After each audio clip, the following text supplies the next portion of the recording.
Good afternoon, readers. It's Tilly here from Tilly's Shop. And Ros here from Scallywanding About the Books. And this year together we have been reading a new release book every month. Like a book that's been released in the 2020s. And this is one of our most recent, I think. Yes, it's a 2024 Hot off the press release. And it was There Are Rivers in the Sky by Elif Shafak. Yes. Turkish author, now predominantly writes in English though rather than Turkish. And we've both read other books by her in the past yeah. and read a couple of reviews as it was coming out and decided that it sounded like something that we'd like to give a go. Yeah, something interesting because firstly because it had multiple perspectives and timelines, which is something that I often enjoy in a book. Yeah. And what made it appeal to you? I liked the idea of it being kind of framed by water. So there's this important rivers of the River Thames and the Tigris. Tigris, yes, Tigris. The River Thames and the River Tigris. All of the stories kind of revolve around those two rivers. And I like the idea of a book that had those two settings. Yeah. And I'd say the setting is probably one of the strongest parts of the book. Oh, yes. Well, I mean, I think we both have slightly mixed feelings about this book overall. But it's not going to be book of the year. It's not going to be book of the year for either. Although I really enjoyed reading it and I found it quite... But thinking of the good things about the book, absolutely, like having a book that is partially set in Mesopotamia was fantastic. In different time periods, absolutely fantastic. Love that. Give me more novels set in Mesopotamia, please. I think sometimes we kind of start with a little bit of an introduction to the plot or the characters, but it's a little bit difficult because plot is... There's a lot of plot. A lot happens. Big things happen. Yeah. But I wouldn't say it's really a plot-driven book exactly. Maybe it's character-driven. Yeah. Although, some of the characters face sort of, what would you say, significant jeopardy or challenges. Yes, particularly towards the end of the book. Yeah. It's a book where the tension kind of gradually escalates as the book goes on. Like parts of it are set in sort of 2014, where you see the rise of Islamic State becoming present in the area and done in quite a subtle way leading up towards the so you can see the kind of the tension. Absolutely, and some people appreciate trigger warnings. Yes, so it's worth knowing that. Yes. Well, one of the characters is a Yazidi girl and her grandmother. And, if you know anything about, what... events of 2014 in the region. For the Yazidi people, from Islamic State, ISIS, whatever, that's all you need to say, really, Yeah. But I guess it's brave to incorporate that into a story that's otherwise... complex but not too dark. And I think she did the darkest element. But that and mental health. Yeah, I think she did make a lot of effort to try and make sure that she was sorry, a little bit of a squeaking noise there. That she was working that she'd researched her subject area carefully and that she knew that she was trying to deal sensitively and draw and I think that as a feminist and and Turkish, she's wanting to she was choosing to draw attention to the experiences of Yazidi people, which they live in Iraq, Syria, and Turkey, and experience persecution in all of those places. So and the Yazidi, the idea of the Yazidi people kind of follows through multiple of the storylines because the story starts brilliantly for me with Ashurbanipal. So the ancient Assyrian Empire and And we're that's in a great Nineveh. place to start. Yes. Yeah, what a great place to start a modern novel. And then it carries on, and one of the other great settings is in the British Museum. Yeah. And as somebody who has loved going to the British Museum and seeing the Lamassu statues, which are these there's sort of part person, part beast. Yes, and they usually have three elements. So they have the head of a human, so the sort of the wisdom of humans. They usually have wings, so the sort of soaring power of birds, and then the bodies are either bulls or lions. Yeah. So that the strength of the yeah. It was just great to have that as a theme. I took you as a child to see those because I loved them as a child too, and they're just magic. And so the fact that we start in where they a place where they originally were, and then they come back through the story in each of the different time periods, and and have meaning to all of the characters. All the characters sort of appreciate them, and Assyrian-based bas reliefs and cuneiform writing that's meaningful to in each phase of the story. So that was a personal.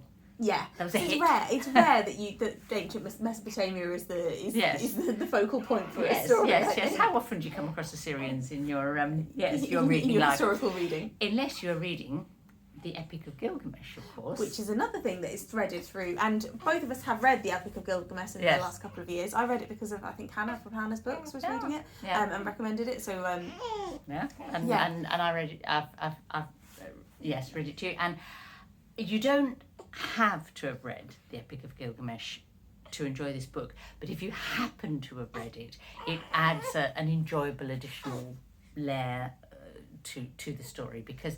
And almost like, I would really recommend reading Gilgamesh. If you're at all up for reading sort of ancient epics, it's a really enjoyable one. Actually. And so yes, not too long. Yeah. And so that's threaded through. So you've got these different layers. We should say there's sort of the main characters, the main threads. Are apart from we start in ancient Nineveh, but then it's say the young Yazidi girl and her grandmother in 2014. Mm-hmm. We've got in Turkey and then in Iraq. You've got Arthur, who's in Victorian London, and I have to say, reading Arthur's storyline in the run-up to Victober really whetted my appetite for getting stuck into some Dickens. She definitely sort of drew on the sort of Dickens kind of Victorian atmosphere. Literature type atmosphere. Yeah, definitely. And then the third sort of main character is a young woman living in London in 2018. 17, I think. 17, yes. Who's a water scientist. That's her. So water is the thread that sort of binds them all together in a way that's slightly. It's quite symbolic. Symbolic, yes. It's very definitely symbolic. Arthur is the son of a mudlark. People, the Tortosha, who go and find things in the Thames mud. So and is born. On the banks. Very unrealistic. Very unrealistic. As somebody who's had a recent reason to think a lot about childbirth, I wouldn't say that the scene of labour and delivery is particularly realistic. But Arthur's whole storyline, you have to interpret it as being slightly beyond the real. Yes, and that was one of my issues with the book because it's not. It's not kind of magical, but Arthur's sort of this sort of genius figure, and the implication is that he's perhaps neurodivergent in some way. I mean, either that sort of like this sort of autistic savant sort of that image, which is like he has this memory. He can remember everything from his birth onwards, everything, and anything he ever hears or reads, he remembers.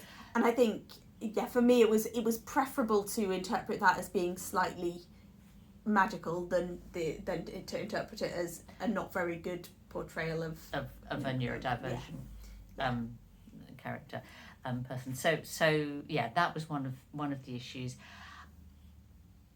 There's another sort of, you talked about water being sort of thread through the book and the two rivers, but also we have a raindrop that falls onto the head of Ashurbanipal in ancient Nineveh, and then as it cycles round, this same drop of water in the water cycle, which is of course, the water cycle is true, it keeps coming. So it's a snowflake that lands in Arthur's mouth when he was born, and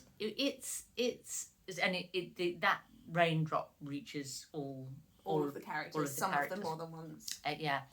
And it's kind of like a lovely idea. But it was a little bit too cute for me. Yeah, and it's like it's odd because it is one of the special things about the book is this use of water, but it just doesn't quite ring true, and but I think another reader, I think that's because we're slightly maybe overly rational. Maybe, and because the sort of the pseudo science attached to it didn't quite work. I mean, because it isn't literally the same raindrop. It's like it breaks down into molecules. I guess we need to talk to a hydrologist. Exactly, so that, But I think like someone with a different personality would perhaps absolutely love that. So it's not the symbolism of it. It's not it's as much about us as the book. I think that. I think a genuine grumble that I think almost anyone, any reader might, or any reader of, what should we say, a bit of... Any discerning reader? That sounds terrible, doesn't it? That's awful. Oh, God, how arrogant. But the problem that I have with the book is she sometimes kind of overwrites a bit, the use of language. It's like, and with sort of slightly almost overused, if Arthur has coins in his pocket, what will those coins be doing? They'll jingle. If the character who lives on a canal boat has a gate leading to her, or no, not canal boat, riverboat, her houseboat, what will that gate be? Rickety. It'll be rickety, yes. No, I've got low tolerance. Yeah, and I'd mind in a first novel, I'd be fine with that. But this is, she's an accomplished writer who's been writing for years, so surely someone should have said, "Oh, come on," Yeah, and I sometimes felt that maybe possibly in order to avoid more instances the same, but I sometimes felt that like a thesaurus had been used quite liberally. Yes, the sky was never blue; it was always cerulean. But that's, I mean, maybe that's a preference. That's us being picky, nitpicky, isn't it? Yeah. But so what I admired was the way she held the different time periods together and made the connection between them. And every chapter, it's like as you move from one character to the different time period, back to a different time period and different character, there'll be something in the end of one chapter that links into the beginning of the next year. It's they flow together quite very well. Carefully constructed and flow together. And I felt the portrayal of sort of depression in I've forgotten her name. Zuleika, that's it, Zuleika. I should remember that because there's a whole thing about her name, isn't there? Yeah. But that, that was a more sort of empathetic and realistic kind of portrayal and her complicated family relationships. Yes, her complicated family was quite interesting. That was interesting. In the way that was done. Yeah. So, is it a book that you'd recommend? I think I would recommend it to somebody who had an interest in those areas. I wouldn't recommend it to anyone and everyone, but I'd say, if you've read Gilgamesh or if you're interested in Mesopotamia or that kind of region. And I mean another kind of key we talked about water being connecting thread, but also like one of the messages of the book, and it's perhaps a bit over messagey, is about water and how, you know, in terms of sort of environmental issues, you know, we're talking a lot about the climate crisis, but there's also, and interconnected with that, a water-related crisis, and you know, disappearing rivers and rivers being dammed, and the damage done to the land and the people and to the river itself by the damming works that are and just, you know, our abuse of water. So that's you know, another key thread. Overall, I did feel like this is a book written with purpose and heart and love and kind of political and environmental sensibilities, and I sort of respected her goals in doing that. As sometimes I thought her research and her message wish to convey a number of important messages sort of slightly unbalanced it as a novel. I think I'd agree. But I think, you know, you lovely readers out there will know to what extent, you know, if you love Barbara Kingsolver when she does her more messagey sort of books, you know, you probably love this. If you find that a bit rebarbative, then this won't be one for you. Yeah, I'd say that's fair. Is that fair? Yeah, but because there was lots to love in the book. Yes.